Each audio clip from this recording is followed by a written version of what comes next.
نحمده ونصلي ونسلم على رسوله الكريم اما بعد فاعوذ بالله من الشيطان الرجيم بسم الله الرحمن الرحيم انما يخشى الله من عباده العلماء صدق الله مولانا العلي العظيم وصدق رسوله النبي الأمين ونحن على ذلك لمن الشاہدین والشاکرین والحمد للہ رب العالمین۔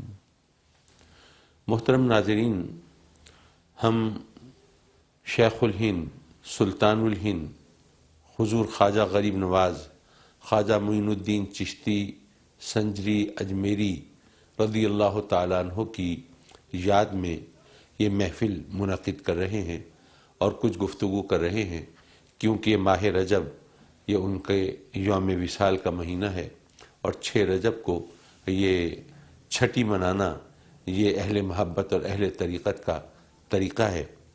اور جہاں تک حضور خواجہ غریب نواز رضی اللہ تعالیٰ عنہ کی عظمت اور شان کا تعلق ہے، تو ہم تو کلمہ گو ہیں، مسلمان ہیں، ماننے والے ہیں۔ ان کی عظمت اور شان کے تو وہ بت پرست جو ہیں وہ بھی معترف ہیں، ان کو ایمان کی دولت ملے نہ ملے، لیکن حضور خواجہ غریب نواز سے عقیدت اور محبت وہ ان کو بھی وراثت میں ملتی ہے، کیونکہ تاریخ اس پر شاہد ہے، اور جو وہ چیز مشاہدے میں ہو اور تاریخ کے اوراق میں محفوظ ہو اس سے آنکھیں چرانا ممکن نہیں ہوتا۔ ہم گزشتہ درس میں یہ سیکھ رہے تھے کہ آپ کس طرح دنیاوی آلائشوں سے جی دامن چھڑا کے حضرت ابراہیم قندوزی رحمۃ اللہ علیہ کے وہ عطا کردہ روٹی کے ٹکڑے کو کھا کر جب آپ کی قلب و ذہن کی دنیا بدلتی ہے اور آپ ان چیزوں کو چھوڑ کے اور چکی اور باغ جو آپ کو وراثت میں ملے ہیں اور ظاہر ہے کہ رزق حلال کا ذریعہ ہے، وہ اس کو بیچ کے اور پھر وہ جو رقم ہے وہ بھی سینت کر رکھنے کی بجائے اور کوئی انویسٹمنٹ کی بجائے آپ راہ خدا میں غریبوں میں تقسیم کر دیتے ہیں اور پھر نکل کھڑے ہوتے ہیں، اور اب آپ کے سامنے کچھ منزلوں کا تعین ہے۔ آپ کو پتہ ہے کہ آپ کے والد گرامی آپ کو کس مقام پر دیکھنا چاہتے تھے اور کہاں پہ رکھنا چاہتے تھے، تو اس لیے وہ علوم ظاہری کے حصول کے لیے پہلے وہ عراق کا رخ کرتے ہیں۔ اس وقت نیشا پور راستے میں پڑتا ہے، وہ اس سے آپ کی ویسے بھی وابستگی ہے۔ پہلے بتایا تھا آپ کو کہ پہلے قرآن مجید حفظ بھی وہیں پہ کیا تھا آپ نے، اور ابتدائی تعلیم بھی وہیں پہ حاصل کی تھی، اور وہاں پر وہ قتل و غارت گری کے منظر بھی دیکھے تھے۔ بہرحال وہ وہاں سے گزر کر آپ پہنچتے ہیں خانقاہ چشتیہ میں۔ چشت ایک چھوٹا سا قصبہ ہے۔ سب سے پہلے چشتی کا لفظ استعمال ہوا حضرت اسحاق شامی رضی اللہ تعالیٰ عنہ کے نام کے ساتھ۔ انہوں نے وہاں پر یہ سلسلہ شروع کیا تھا۔ اگر ادھر گیا تو تاریخ کے اوراق اور زیادہ پھیل جائیں گے اور مشکل ہو جائے گی، تو بہرحال یہ میں عرض کر رہا تھا کہ آپ نے پہلے تو، کیونکہ آپ کا جو وطن ہے سنجر وہ خراسان میں ہے، وہاں سے نکل کر آپ پہلے مشرق کا رخ کرتے ہیں، اور وہاں سے کیونکہ سمرقند اور بخارا جو ہیں وہ علم و عرفان کے مرکز شمار ہوتے ہیں، بڑی بڑی ہستیاں ہیں وہاں پہ، تو اگرچہ آپ کے پاس زیادہ راہ نہیں ہے، اگرچہ آپ نے وہ مال جو بھی تھا وہ سنبھال کے نہیں رکھا ہے اور مستحقین میں تقسیم کر دیا ہے، لیکن آپ چونکہ ان چیزوں کی جو خواہش ہے وہ دل سے مٹ گئی ہے، وہ لکڑی کے خشک ٹکڑے کی وجہ سے وہ آپ ہر چیز سے بے نیاز ہو گئے ہیں۔ اب آپ چلے جا رہے ہیں۔ اب پہلے وہ آپ جب آتے ہیں نیشا پور، وہاں پر بھی حضرت عثمان ہارونی، معاف کیجئے بعض جگہوں پہ اس کو ہارونی پڑھا جاتا ہے، لکھا جاتا ہے، لیکن جو اصل تلفظ ہے وہ ہارونی ہے۔ حضرت عثمان ہارونی رضی اللہ تعالیٰ عنہ یہ کون ہے؟ یہ حضور خواجہ غریب نواز رضی اللہ تعالیٰ عنہ کے شیخ ہیں، مرشد ہیں، تو ان دنوں وہیں پہ جلوہ فگن ہے۔ آپ کو پتہ چلتا ہے کہ حضرت شیخ عثمان ہارونی یہاں جلوہ فگن ہے، بے اختیار وہ خانقاہ چشتیہ کی طرف چلتے ہیں، اور جب وہاں جاتے ہیں تو دو روایتیں ہیں. ایک روایت تو یہ ہے کہ حضرت شیخ عثمان ہرونی آپ کے منتظر ہیں، آپ کو سینے سے لگاتے ہیں اور اپنی محبتوں اور شفقتوں سے نوازتے ہیں، اور اگلے دن آپ کو بغداد کی جو مسجد جنید ہے اس میں لے جاتے ہیں، اور وہاں پر دیگر عارفین کاملین اور صوفیہ اور اولیاء کا جمع غفیر ہے، ان کے سامنے آپ کو بیعت کرتے ہیں. اور وہ بیعت کرنے کا جو انداز ہے وہ بھی خوب ہے. پہلے آپ فرماتے ہیں کہ تازہ وضو کرو، پھر حکم ہوتا ہے کہ اب 2 رکعت نماز نفل ادا کرو، پھر حکم ہوتا ہے کہ اب سورہ بقرہ کی تلاوت کرو. جب اس تلاوت سے فارغ ہوتے ہیں تو فرماتے ہیں ہم 21 بار سبحان اللہ پڑھو، اور جب وہ سبحان اللہ 21 بار پڑھتے ہیں تو پھر آپ کہتے ہیں کہ چلو میں تمہیں اب تمہارے رب سے کی بارگاہ میں پیش کرتا ہوں. پھر ان کی بیعت کرتے ہیں. بیعت لینے کے بعد پھر حکم ہوتا ہے کہ اب 1000 بار سورہ فاتحہ پڑھو. جب وہ سورہ فاتحہ 1000 بار پڑھ کے فارغ ہوتے ہیں تو پھر ان کو پر شفقت فرماتے ہیں، اپنے سینے سے لگاتے ہیں، اور پھر فرماتے ہیں کہ اچھا ذرا اوپر کی طرف دیکھو. جب وہ اوپر دیکھتے ہیں تو پوچھتے ہیں کہ ہاں کیا دیکھا؟ وہ کہتے ہیں کہ جی میں عرش الہی تک نگاہ کی رسائی ہو گئی. اللہ اکبر. حضرت عثمان ہرونی رضی اللہ تعالیٰ عنہ تبسم فرماتے ہیں ذرا نیچے دیکھو. وہ دیکھتے ہیں، پوچھتے ہیں کہ ہاں کہاں تک پہنچی نظر؟ وہ کہتے ہیں یا شیخ یہ تحت الثری تک میری نگاہ پہنچی. آپ شفقت فرماتے ہیں، پھر کچھ توجہ سے نوازتے ہیں، اور اس کے بعد پھر فرماتے ہیں کہ اچھا اب دیکھو اوپر کی طرف. اب دیکھا تو فرماتے ہیں کہ ہاں اب کہاں تک پہنچے؟ کہ جی اب حجاب عظمت تک نگاہ پہنچ گئی ہے. حضور عثمان ہرونی رضی اللہ تعالیٰ عنہ فرماتے ہیں کہ جو کچھ ہمارے پاس تھا وہ تو ہم نے تمہیں دے دیا، لیکن یہ ان تمام مقامات اور مراحل کے لیے کچھ منزلیں طے کرنا ضروری ہوتی ہیں، کچھ طاقت حاصل کرنا اور ان کو سنبھالنا، اور اس کے لیے حزم و احتیاط سے کام لینا، یہ تمام منزلیں ہیں، ان کو پانا ہوگا. تو اس لیے تمہیں یہ کچھ مجاہدے، کچھ ریاضت، کچھ عبادت، ان تمام مراحل سے گزرنا ہوگا. اور تاریخ کے اوراق میں محفوظ ہے کہ آپ نے وہ جو بیعت کرنے کے بعد جو مجاہدے کیے، جو ریاضتیں کی، وہ اتنی شدید تھیں کہ وہ شاید ایک عام انسان کے لیے ناقابل یقین ہوں، اور وہ صرف قصوں کہانیوں کی بات ہوں. ایک دوسری روایت یہ ہے کہ جب آپ خانقاہ چشتیہ میں داخل ہوئے اور سیدنا عثمان ہرونی رضی اللہ تعالیٰ عنہ کی بارگاہ میں حاضر ہوئے تو اس وقت آپ نے زیادہ توجہ نہیں فرمائی اور بے توجہی رہی، اور آپ کی طرف سے کچھ کرامتوں کا اظہار بھی نہیں ہوا. لوگ آتے ہیں، کچھ عرصہ ٹھہرتے ہیں، دیکھتے ہیں حضرت عثمان سے جو کوئی کرامت ظاہر نہیں ہوتی تو سمجھتے ہیں کہ بس قصے کہانیاں ہوں گی. ان کے اعلیٰ مقامات کا اور ان کے حیثیت کا جو لوگ چرچا کرتے ہیں کہ جی ایسے اللہ کے ولی ہیں، ایسے مرد خدا ہیں، اور رب کی بارگاہ میں ان کا یہ مقام ہے، فلاں ہے، فلاں ہے، یہ بس کہی ہوئی باتیں ہیں، ان کی کوئی حقیقت نہیں، کیونکہ کوئی کرامت تو دیکھی نہیں. کوئی 2.5 برس آپ وہاں پر رہتے ہیں خانقاہ میں. حضرت خواجہ معین الدین چشتی اجمیری رضی اللہ تعالیٰ عنہ 2.5 برس رہتے ہیں. بیعت تو وہ اصرار کر کے کر لیتے ہیں، اس روایت کے مطابق کہ آپ بیعت کے لیے اصرار کرتے ہیں تو حضور عثمان ہرونی رضی اللہ تعالیٰ عنہ وہ ذرا تھوڑا سا گریز فرماتے ہیں کہ تم نے کیا دیکھا ہے، تم کیوں کرنا چاہتے ہو بیعت، تم اور مردان خدا بہت ہیں، تم کہیں اور چلے جاؤ.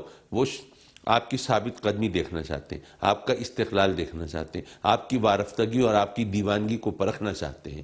لیکن جب آپ ان تمام امتحانوں پہ پورے اترتے ہیں تو پھر آپ کو بیعت کر لیتے ہیں، اور بیعت کرنے کے بعد پھر آپ کی تربیت کا ایک اور انداز شروع ہوتا ہے. آپ فرماتے ہیں اچھا بھئی ہمیں ذرا سفر کے لیے نکلنا ہے اور تم ہمارے ساتھ ہوگے سفر میں. آپ بسر و چشم اس حاضر بھی ہیں اور اس پر انتہائی خوش بھی ہیں کہ اپنے شیخ کی خدمت کا موقع ملے گا دوران سفر بھی. اب جب سفر کے لیے آپ روانہ ہوتے ہیں تو وہ آپ کا سامان وہ آپ نے سر پہ اٹھایا ہوا ہے، اور وہ چولہا بھی ہے، اور اس کے اوپر وہ طعام بھی ہے کہ جہاں کہیں حضرت طلب فرمائیں تو گرما گرم کھانا وہ حضرت کی خدمت میں پیش کر سکیں، اور ضرورت کی جتنی چیزیں ہیں وہ اس طرح دسترس میں ہوں کہ کوئی بھی چیز جب مانگیں تو اس میں کوئی تاخیر نہ ہو، کوئی تساہل نہ ہو، حضرت کو دوبارہ کہنے کی یا یاد دہانی کی ضرورت نہ پیش آئے. اس طرح آپ سفر میں آپ چلتے ہیں اور رفاقت کا گویا یوں کہیے کہ ایک طرح سے حق ادا کرتے ہیں، اور جب آپ کے شیخ آپ سے راضی ہوتے ہیں تو پھر آپ کو لے کر وہاں حرمین شریفین پہنچتے ہیں اور خانہ کعبہ میں حاضری دے کر طواف کے بعد رب کی بارگاہ میں عرض کرتے ہیں کہ مولا یہ معین الدین کو لے کر میں تیری بارگاہ میں حاضر ہوں، اس کو قبول فرما۔ تو ہاتف غیبی سے آواز آتی ہے کہ قبول کیا، اور یہ واقعی معین الدین ہے۔ معین الدین کا مطلب دین کی مدد کرنے والا۔ پھر وہاں سے جب یہ آقائے دو جہاں سرور کائنات نور مجسم صلی اللہ علیہ وآلہ وبارک وسلم کی بارگاہ میں وہاں مدینۃ المنورہ میں حاضر ہوتے ہیں، تو وہاں پر آپ کے شیخ تلقین کرتے ہیں اپنے مرید کو کہ معین الدین آقا کریم کی بارگاہ میں سلام پیش کرو۔ اب اس بارگاہ کا جو ادب ہونا چاہیے، اور پھر ہم جیسے جو کور چشم ہیں ہم تو نہیں سمجھ سکتے، لیکن جن کو رب کائنات نے کچھ آنکھیں دی ہوں، بینائی دی ہو، اور وہ اس بارگاہ کی عظمت کا اپنی حیثیت کے مطابق مشاہدہ کر سکتے ہوں، پھر ان کے اوپر جو جاہ جلال اور جمال کی جو ملی جلی کیفیت ہوتی ہے وہ کس طرح اثر پذیر ہوتی ہے، اس کا اصحاب دل جو ہیں وہ بخوبی اندازہ کر سکتے ہیں۔ تو وہاں پر جب حاضری ہوتی ہے تو آپ کے شیخ کہتے ہیں آقا کریم کی بارگاہ میں سلام عرض کرو۔ اب اس وقت گلا خشک ہے، آواز نہیں نکل رہی ہے، ٹانگیں کپ کپا رہی ہیں، اور وفور عقیدت و محبت سے کچھ سمجھ نہیں آ رہا کہ یہاں پر حاضری کی کون سے آداب بجا لائیں اور کس طرح سلام پیش کریں۔ بالآخر آقا کریم کی بارگاہ میں حاضر ہو کے عرض کرتے ہیں السلام علیکم یا سید المرسلین۔ تو آقا کریم صلی اللہ علیہ وسلم کی طرف سے جواب آتا ہے وعلیکم السلام یا سلطان الہند۔ اچھا، اب یہاں پر کچھ باتیں ہیں، کچھ روایتیں تو ایسی ہیں، اور صوفیہ میں یہ باتیں اس طرح مشہور ہیں جیسے کہ یہ اس میں کسی کلام کی اور تردد کی گنجائش نہ ہو۔ وہ کہتے ہیں کہ وہ روضہ اطہر سے جو جواب ملا ہے وہ اتنا بلند تھا کہ وہاں پر حاضرین نے سب نے سنا ہے۔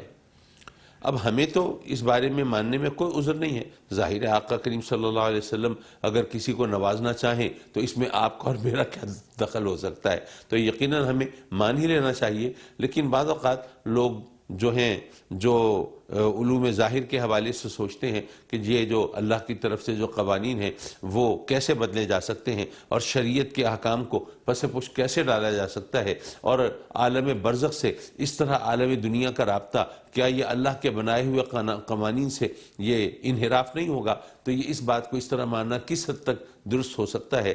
تو پھر اس بارے میں یہی ہم عرض کر سکتے ہیں کہ دیکھیے یہ تو ایک روحانی کیفیت کی بات ہے نا۔ ہو سکتا ہے کہ یہ جواب صرف حضور خواجہ غریب نواز رضی اللہ تعالیٰ عنہ اور آپ کے مرشد حضرت خواجہ عثمان ہرونی رضی اللہ تعالیٰ عنہ نے سنا ہو، لیکن چونکہ اب روایات چلتی ہیں کہ ادھر سے یہ جواب آیا اور آپ نے سنا، تو ممکن ہے کسی نے وفور عقیدت میں یوں کہہ دیا ہو کہ نہیں جی یہ جواب سب نے سنا، اور پھر سننے والوں نے یہ سن کر کہ جی ہمیں ایک شیخ کامل نے، ایک اللہ کے محبوب اور نیک اور مقبول بندے نے بتایا کہ جواب سب نے سنا، تو اس نے آ کے پورے تیقن کے ساتھ اس کو آگے بڑھا دیا ہو اور لوگوں نے اس کو صحیح مان لیا ہو۔ اور یہ بھی ممکن ہے کہ واقعی آقا کریم صلی اللہ علیہ وسلم نے کرم فرمایا ہو، کیونکہ یہ جو کہا جاتا ہے جی یہ قوانین، تو قوانین جو ہیں وہ بے شک اپنی جگہ پہ ہیں اور ان کو ہم مانتے ہیں، لیکن بسا اوقات رب کائنات اپنے قوانین وہ بدل بھی دیتا ہے اپنے بندوں کے لیے۔ میں ایک چھوٹی سی مثال اگر پیش کروں، آج کل کے دور میں، سائنسی دور میں، ہم سب کو پتہ ہے کہ ٹھنڈک سے چیزیں سکڑتی ہیں اور حرارت سے پھیلتی ہیں، لیکن سائنس کے طالب علم یہ بھی جانتے ہیں کہ اس میں ایک ایگزیمپشن بھی ہے۔ وہ کیا؟ پانی جو ہے، وہ پانی جب 4 ڈگری سینٹی گریڈ سے زیادہ ٹھنڈا کیا جائے تو پھر وہ سکڑتا نہیں ہے بلکہ وہ پھیلتا ہے۔ اس کی مولیکولر ساخت کچھ ایسی ہے کہ اس کے بعد پھر وہ سکڑنے کی بجائے پھیلتا ہے۔ اب جب وہ پھیلتا ہے تو کیوں؟ آخر یہ قانون سے انحراف کیوں ہے؟ یہ ہمیں بتایا کہ دراصل اس لیے ہے کہ جو آبی مخلوق ہے سمندر کے اندر، دریاؤں کے اندر جو مچھلیاں ہیں، جو وہاں کی آبی مخلوق ہے، وہ زندہ رہ سکے۔ وہ کیسے؟ آپ نے دیکھا ہوگا کہ اگر آپ گلاس کے اندر برف ڈالیں تو برف تہہ میں نہیں بیٹھ جاتا، پانی کے اوپر تیر رہا ہوتا ہے۔ کیوں؟ اس لیے کہ وہ پھیلا ہے نا، اور پھیلنے کی وجہ سے وہ ہلکا ہو گیا ہے۔ اگر وہ مسلسل سکڑ رہا ہوتا تو بھاری ہوتا، اور بھاری ہو کر تہہ میں جاتا۔ تو اس سے فرق کیا پڑا؟ فرق یہ کہ جب سمندر کے اوپر ٹھنڈ پڑ رہی ہو تو پانی جم کر تہ میں نہیں جاتا، بلکہ وہ اوپر آتا ہے اور تہ کی سطح کے اوپر، سرفیس کے اوپر وہ تہ جمنے لگتی ہے، اور پھر اتنی موٹی تہ جم جاتی ہے کہ پھر اس سے نیچے مزید ٹھنڈک نہیں جاتی۔ فائدہ کیا ہوتا ہے کہ اوپر برف کی تہ جم گئی ہے اور نیچے پانی باقی ہے، اور اس پانی کے اندر مچھلیاں تیر رہی ہیں، ورنہ اگر پانی ٹھنڈا ہو کر نیچے بیٹھنا شروع ہوتا تو ظاہر ہے کہ نیچے سے جمنا شروع ہوتا، اوپر تک آتا، تو پھر مچھلیاں بھی اس کے ساتھ پانی کے ساتھ ساتھ اوپر آتی، اور بالآخر نیچے تہ سے لے کر اوپر تک پانی جم جاتا، مچھلیاں کہاں جاتی؟ وہ مر جاتی۔ تو اگر رب کائنات آبی مخلوق کی حفاظت کی خاطر اگر قوانین فطرت بدل سکتا ہے، اور بدلا ہے اس نے، ہمارے سامنے ہے، تو وہ پھر اپنے محبوبوں کی عظمت اور شان کو اجاگر کرنے کے لیے اگر کوئی قوانین بدل دے تو اس کے اندر کون سی اتنی تعجب اور حیرت کی بات ہے؟ صرف سوچنے کی بات ہے، اور ایمان لانے کی بات ہے، اور یقین کے درجات کی بات ہے۔ انشاءاللہ العزیز یقین کے ان درجات کی طرف اگلا سفر ہم اگلی محفل میں جاری رکھیں گے۔ وآخر دعوانا ان الحمدللہ رب العالمین۔